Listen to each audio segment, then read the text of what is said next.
Hello students, जैसा कि आज है आपका 17 अप्रैल और 17 अप्रैल को आज से आपका आर्मी अग्निवीर जो जीडी का एग्ज़ाम है वो आज आपका होना था, वो कंडक्ट हुआ। तो फर्स्ट शिफ्ट का एग्ज़ाम यहाँ पर आपका आर्मी जो अग्निवीर का पेपर समाप्त हो गया। तो पूरा जो ओवरऑल पेपर का रिव्यू है यहाँ पर करने वाले हैं कि एग्ज़ाम का लेवल क्या रहा हुआ है और आपके क्वेश्चन कौन कौन से पूछे गए। तो चलिए शुरू करते हैं। आज आपका 17 अप्रैल फर्स्ट शिफ्ट का आपका एसएससी जीडी का जो आपका एसएससी का जो आपका आपका जीडी का जो अग्निवीर वाला पेपर क्या पूछा गया।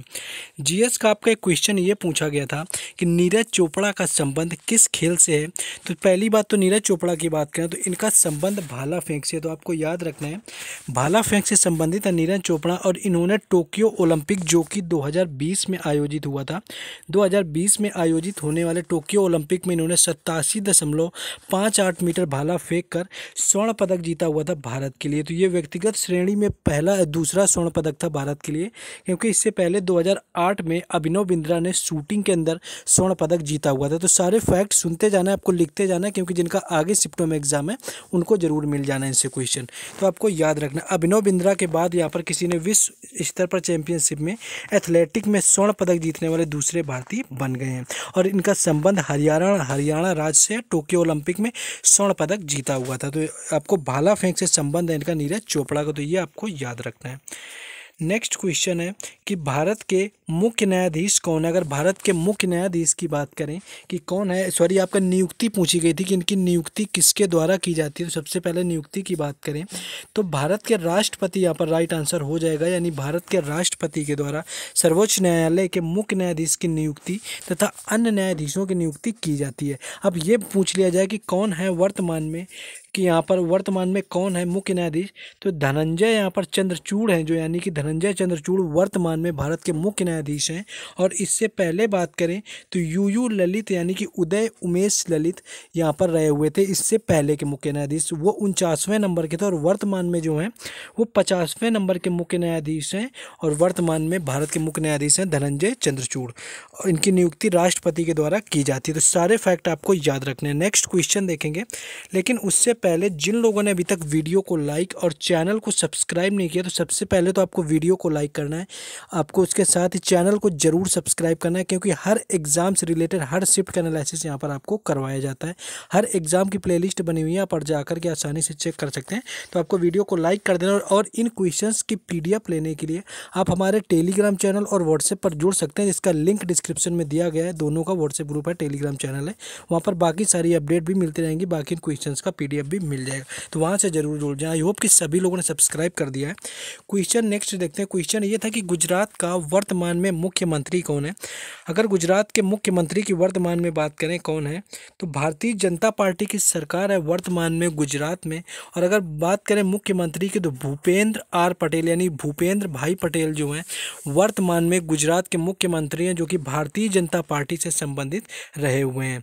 और अगर बात करें CR पाटिल की, तो CR पाटिल वर्तमान में पार्टी के प्रदेश अध्यक्ष के रूप में आपके उत्तर प्रदेश के जो प्रदेश अध्यक्ष हैं, गुजरात के जो प्रदेश अध्यक्ष हैं वो CR पटेल वर्तमान में हैं।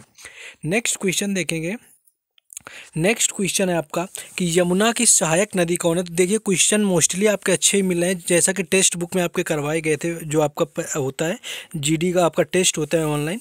तो गंगा नदी यहाँ पर यमुना नदी की सबसे बड़ी सहायक नदी हो जाती है। तो सहायक नदी की बात करें यमुना की, तो गंगा सबसे बड़ी है, जो कि यमुना से 30 किमी उत्तर नामक जगह से निकलती है और प्रयागराज में गंगा से मिल जाती है।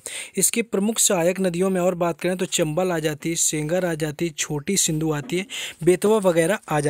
तो इसी तरह के क्वेश्चन आपका जिन लोगों ने ऑनलाइन टेस्ट पास ले रखा होगा, इसी तरह के क्वेश्चन उसमें करवाए हुए थे। तो यहाँ एक ऑफर है, अगर आप लेना चाहते हैं तो जिन लोगों ने अगर टेक्स्ट बुक अभी तक नहीं लिया हुआ है और अपने किसी भी एग्ज़ाम की बेहतर तैयारी करना चाहते हैं, तो आपके लिए ऑफ़र आ गया। वैसे आपका ना तो 399 में है, ना तो आपका 299 में, मात्र 224 रुपये में, यानी 224 रुपीज़ में आपको 1 ईयर का फ्री आपका पासबुक हो जाएगा। यानी 1 ईयर का यहाँ पर पूरा पास मिल रहा है आपका टेक्स्ट बुक के लिए, जो आपके सभी एग्ज़ाम के लिए बेहद उपयोगी होने वाला है। क्योंकि ये आपका जो अग्निवीर GD का एग्ज़ाम हुआ है आर्मी का, जिन लोगों ने ले रखा होगा आप उनसे पूछिएगा आपका कितना इससे बेनिफिट हुआ है। तो आपका इससे बहुत ज़्यादा फ़ायदा होने वाला है। ऑफ़र का ज़्यादा समय नहीं है, आपका 16 से लेकर के 18 अप्रैल तक चलना था। आज आपका 17 अप्रैल है। अगर आपने अभी तक परचेज़ नहीं किया हुआ है तो मात्र 224 रुपये में आप जाकर के 1 साल का यहाँ पर टेक्स्ट बुक पास ले सकते हैं। चलिए अपने क्वेश्चन में वापस आ जाते हैं। नेक्स्ट आपका हिस्ट्री में क्वेश्चन जो था वो आपका हड़प्पा सभ्यता से आ गया था कि जो धौलावीरा है आपका हड़प्पा स्थल वो किस राज्य में है। तो अगर धौलावीरा की बात करें तो गुजरात यहाँ पर राइट आंसर हो जाएगा, क्योंकि धौलावीरा भारत के गुजरात राज्य के कच्छ जिले के भचाऊ तालुका में स्थित एक पूरा स्थल है और इसका नाम यहाँ से 1 किमी दक्षिण में स्थित पर पड़ा है, जो राधनपुर से 165 किलोमीटर दूर स्थित है। धौलावीरा में सिंधु नदी घाटी सभ्यता के अवशेष और खंडहर मिलते हैं।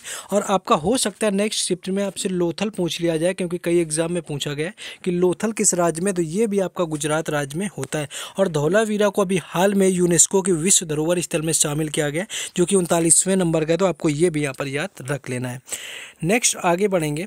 नेक्स्ट आपका ये क्वेश्चन पूछा गया था कि 2023 में भारत का गृह मंत्री कौन है। अगर 2023 में भारत के गृह मंत्री बात करें तो अमित शाह इसका राइट आंसर हो जाएगा, जो कि 2023 में भारत के वर्तमान में गृह मंत्री हैं।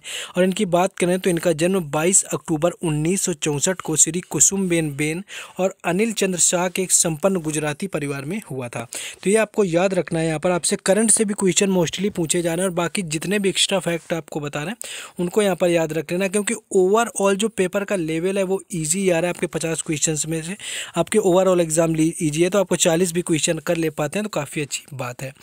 नेक्स्ट आपका ये क्वेश्चन पूछा गया था कि इमली में कौन सा अम्ल पाया जाता है। तो यहाँ पर टार्टरिक अम्ल हो जाएगा, जो कि एक कार्बनिक अम्ल होता है, सफ़ेद क्रिस्टली रंग का होता है, जो कि प्राकृतिक रूप से अनेक फलों में मिलता है।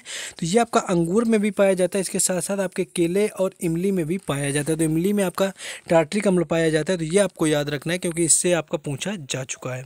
नेक्स्ट आगे बढ़ेंगे। नेक्स्ट आपका ये क्वेश्चन था कि जो द्रव पदार्थ होते हैं वो कौन कौन से होते हैं। अगर द्रव पदार्थ की बात करें कि आपके द्रव पदार्थ कौन कौन से हैं, तो द्रव पदार्थ यहाँ पर वो सारे होते हैं जिनका ना तो कोई निश्चित आकार होता है, ना तो कोई आयतन होता है, आपके बहने वाले पदार्थ होते हैं। तो आपका क्वेश्चन ये था कि निम्न में से द्रव पदार्थ कौन सा है। आपको ऑप्शन में पानी दिया हुआ था, जो कि राइट आंसर था। तो रसायन विज्ञान की बात करें तो पदार्थ की वह भौतिक अवस्था जिसका आकार अनिश्चित एवं आयतन हो वह द्रव कहलाता है। इसमें कि अल्कोहल भी आ जाता है, पानी भी आता है, तारपीन का तेल, मिट्टी का तेल, इस टाइप की जो सारी चीज़ें होती हैं आपके द्रव पदार्थ होते हैं। तो ये क्वेश्चन यहाँ पर पूछा गया था कि द्रव इनमें से कौन है, तो पानी आपको ऑप्शन में दिया हुआ था। नेक्स्ट क्वेश्चन पूछा गया था कि पिंग पोंग किस खेल से संबंधित है। अगर पिंग पोंग की बात करें कि किस खेल से संबंधित है, तो इनका संबंध टेबल टेनिस से हो जाएगा। तो टेबल टेनिस यहाँ पर राइट आंसर था, जिससे इनका संबंध है, तो इन्हें को पिंग पोंग कहा जाता है। और पिंग पोंग को कमरे के भीतर खेलने के लिए बनाया जाता है। सबसे पहले टेबल टेनिस की शुरुआत इंग्लैंड में हुई थी। तो पिंग पोंग का संबंध जो है वो टेबल टेनिस से संबंधित है, यानी पिंग पोंग शब्द टेबल टेनिस से संबंधित होता है। तो ये आपको याद रखना है, जो कि आपका पूछा गया था। और खेल में आपका नीरज चोपड़ा की भी ऊपर पूछा जा चुका है, किसका था आपका।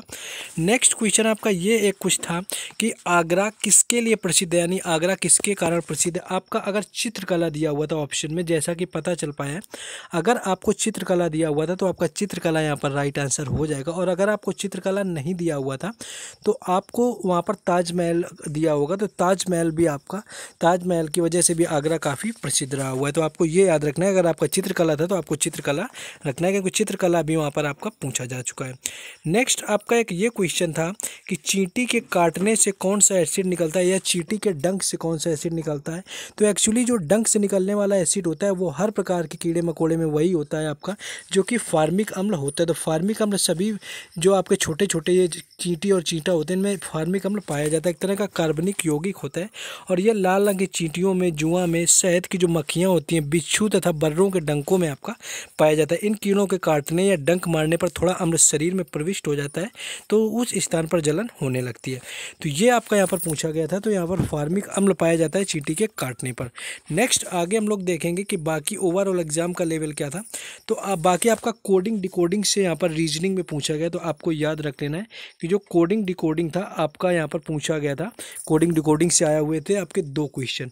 इसके साथ ही साथ आपका कोडिंग डिकोडिंग के साथ में आपका एलसीएम और एचसीएफ का जो क्वेश्चन होता है, जो कि बिल्कुल आसान लेवल के पूछे गए एलसीएम एचसीएफ में। जैसे कि आपकी एक पहली संख्या होती है, पहली संख्या के साथ में आपकी दूसरी संख्या होती है, और उसके बाद आपका दिया होता है कि एलसीएम इतना है किसी का, एचसीएफ इतना है, तो पहली संख्या इतनी है तो दूसरी संख्या कौन सी होगी। तो इसी तरह आपका पूछा गया। तो पहली संख्या आपका दूसरी संख्या, बिल्कुल आसान सा बेसिक क्वेश्चन था एलसीएम एचसीएफ। तो इस तरह के क्वेश्चन आपके पूछे जा रहे हैं। तो ओवरऑल एग्जाम का लेवल यहाँ पर बहुत ईजी आ रहा है। तो जिनका एग्जाम था वो और भी क्वेश्चन बताएंगे, जिनको याद है कॉमेंट बॉक्स में बता दें।